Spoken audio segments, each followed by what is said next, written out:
De um belo casal que o destino uniu e Deus confirmou, aos 6 de agosto de 1968 nasce a primeira filha, fruto do amor de Belarmino, que aos 46 anos constitui o segundo casamento, com a jovem Graça, com apenas 16 anos. Escolhem o nome da primogênita, o qual determinaria sua personalidade. Ana, de origem hebraica que significa graciosa, cheia de graça. Ela trouxe graça e alegria a toda a família, menina graciosa e abençoada. Seu segundo nome, Cleide, também diz muito dela, pois significa aquela que dispensa o calor e a claridade. Quente, princesa. Ana é uma pessoa cheia de calor humano e de claridade, pois ilumina e alegra a vida dos seus. É a princesa que mais tarde se tornaria rainha. Apesar de não ter convivido, sempre manteve uma relação de respeito com os demais irmãos, filhos de seu pai. Assis, Canindé, Sales, Maninha, Graça, Antônio, Ceissa e José. Viveu a maior parte da sua infância na cidade de Ceará-Mirim, junto com os seus irmãos que vieram depois, Luísa, Lulu, Rosa, Bela, Batista, Aldenor, Joel e Raquel, além de Fátima e Tintinho, que vieram do primeiro casamento do pai. Junto com essa galera, pôde compartilhar seus momentos de brincadeiras, alegrias, tristezas, emoções e desafios. Como a irmã mais velha, quer dizer mais experiente, governava os irmãos como a rainha, que, horas mandona e severa, dava-lhes ordens e obedecê-las era lei. Ai daqueles que não se submetessem ao seu mandato, essa era a lei em vigor. Escreveu, não leu, pau comeu. Mas também era aquela que cuidava e defendia quando necessário. Ana carregava em seus ombros a responsabilidade de compartilhar com sua mãe os cuidados e a educação dos irmãos. Por isso dava banho, passeava, preparava uma maneira e até levava ao médico em algumas situações, sem falar na contribuição nas tarefas domésticas. Muitas vezes driblava a pobreza para vencer alguns obstáculos. Certo dia sua mãe precisava sair de Ceará-Mirim para Natal para levar os menores na consulta médica, porém não tinha o dinheiro da passagem. A missão foi entregue a Ana, que apesar de crescida e madura ainda era uma criança. Nesse dia ela se disfarçou usando um penteado infantil para parecer mais nova e não pagar a passagem. Discretamente ficava próxima a um adulto para dar a entender que seria seu responsável. Deu certo. Chegando ao médico, foi logo justificando a ausência da mãe, antes que o médico perguntasse. Para os pais foi uma menina fiel e companheira, que mesmo quando aprontava merecia o perdão. Lembra daquele dia que sua mãe mandou pegar o dinheiro das cestinhas de doce que ela mandou vender na festa da padroeira de Ceará-Mirim? Você se empolgou com as novidades do parque de diversões e resolveu gastar o dinheiro com os brinquedos e ainda pagou para sua prima Beta e suas duas irmãs. Quando chegou em casa e foi indagada pela mãe sobre o dinheiro, contou toda a verdade e foi perdoada. Ela bem sabia que o que era seu também era dela.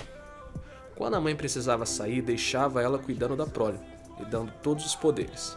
Aproveitando a ausência da mãe, às vezes liderava as brincadeiras com os irmãos, esquecendo das obrigações. Quando a mãe chegava e flagrava a bagunça, ficava zangada e dizia: "A maior é a pior", pois bem sabia quem comandava tudo. Às vezes também aprontava suas astúcias com as suas irmãs. Lembra daquele dia em Poço Branco que você fez elas beberem uma lavagem de um pilão sujo de café torrado? O quê? Tô lendo isso mesmo? Dizendo que era vinho? Ainda fingiu que estava bebendo para enganar as bobas. Uau!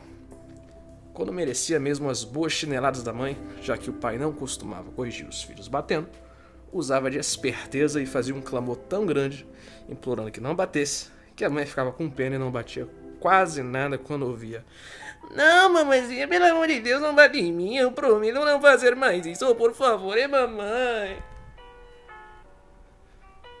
Na luta de seus pais para lhe oferecer o melhor, com as poucas condições que tinham, sua mãe recebe uma proposta de uma conhecida que tinha melhores condições financeiras. Dona Lourdes. Ela morava em Natal e prometeu dar a Ana uma vida de princesa, com roupas boas, uma educação melhor e uma alimentação mais rica se a deixasse passar um período com ela.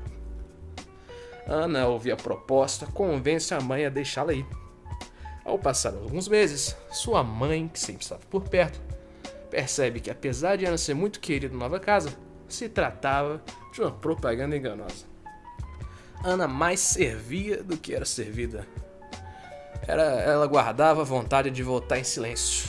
Dona Graça lhe traz de volta, para a alegria de todos. Ô, felicidade! Apesar da pobreza e das responsabilidades, Ana teve uma infância bem vivida. Seu quintal e sua rua são testemunhas das brincadeiras que participava com seus irmãos, primas e algumas amigas da vizinhança, como roda, academia, corda, balanço, esconde-esconde, casinha, cozinhado, tô no poço, bandeirinha, entre outros. Adorava subir em árvores altas, mas nem tudo era brincadeira. Sua vida escolar não deixava a desejar. Era uma aluna inteligente, dedicada e obediente. Seus pais, que sempre valorizaram os estudos, tinham orgulho da filha. Em sua adolescência, passou uma temporada em São Paulo para cuidar da sobrinha Fabiana, recém-nascida, já que ela já tinha experiência no ramo. Mas não via a hora de voltar para o aconchego do lar. Sentia muita falta dos pais e irmãos. Retorna ao seio da família e já pensa em se profissionalizar. Sua mãe ficou muito preocupada ao se deparar com a dura realidade de não ter na cidade nenhum curso em escola pública compatível com a necessidade do mercado. Como tinha muita fé e era uma mulher de ação, conseguiu uma bolsa de estudo integral no Colégio Santa Águeda, uma instituição particular frequentada pela elite ceramirense.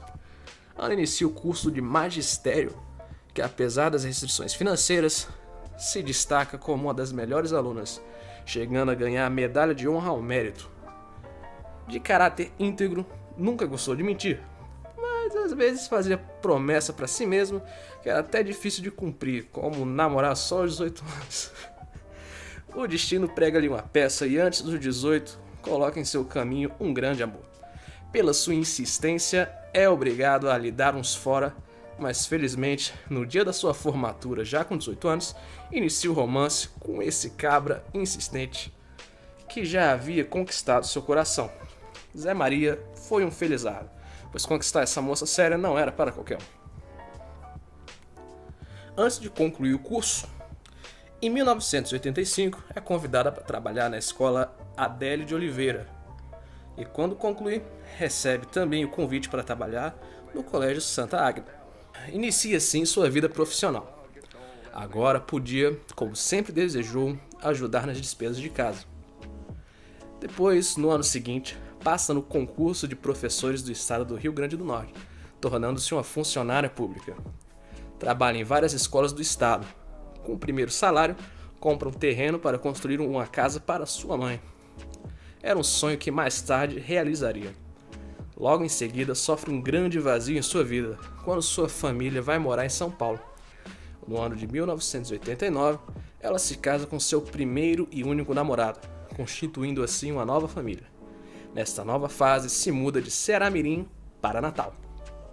Ela também é aprovada no vestibular da UFRN, onde inicia o curso de Pedagogia e no concurso de professores do município de Natal. Estava colhendo o fruto de uma vida escolar exemplar, da aluna estudiosa, inteligente e abençoada.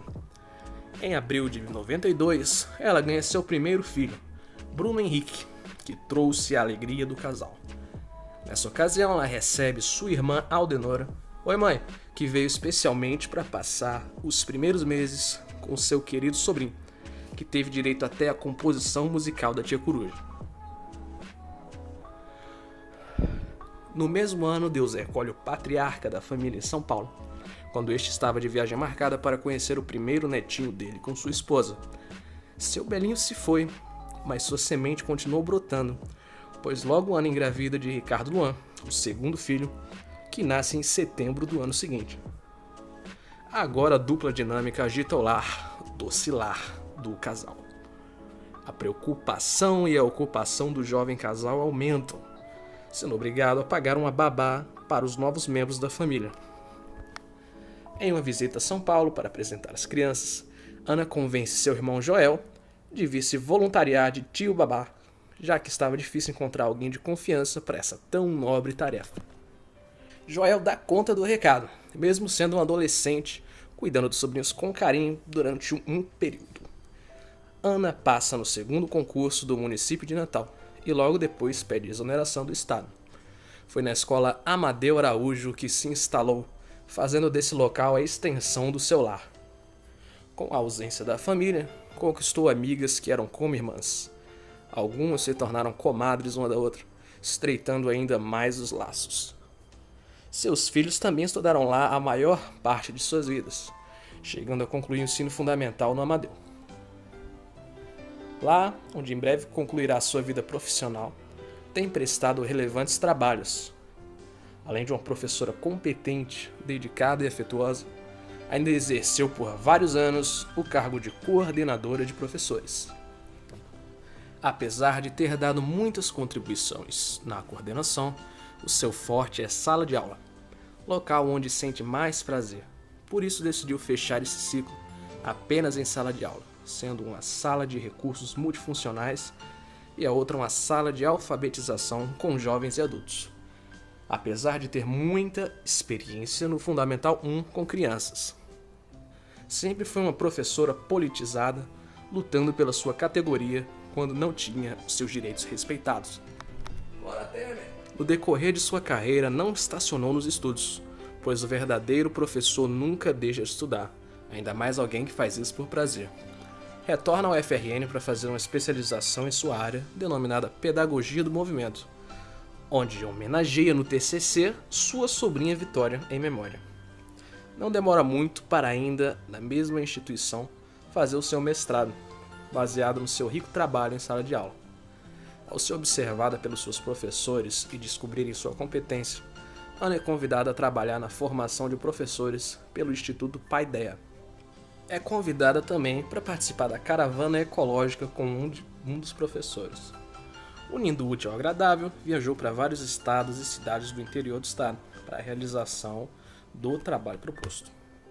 Com a vida financeira mais estabilizada, ela não perde a oportunidade de fazer suas viagens turísticas, ora dentro do estado, ora fora e até mesmo no exterior. Na vida familiar, Ana não perde a esperança de ter sua mãe de volta à sua terra e tomar posse da casa que havia feito para ela com tanto sacrifício. Ana ainda não tinha uma casa própria, preferindo priorizar a mãe, com esse seu coração grande e generoso. Entre uma temporada e outra, enfim, Dona Graça retorna de vez em 2005, principalmente por causa dos problemas de saúde que exigiam um clima melhor. Porém, dispensa a casa e compra outra casa de frente à filha amada. Consequentemente, todos os seus irmãos vão voltando ao RN e se instalando em Natal, com exceção a Belarmino. Se por um período sentiu falta da família, agora voltaram multiplicado, passando a fazer da sua casa o point para as festas da grande família. Agindo como uma irmã, ajudava cada um que ia voltando para recomeçar. Até hoje se conta com a sua generosidade, pois não mede esforços para socorrer qualquer um que necessitar. Em 2014, a família se despede da matriarca, que com seus problemas de saúde agravados, é chamada para o descanso eterno. Na vida familiar, os seus 2 filhos saem da escola Amadeu e ingressam no IFRN. O caçula Luan tranca o curso para entrar na Marinha e depois vira o músico da família. Herdou o lado aventureiro da mãe, adora curtir a vida.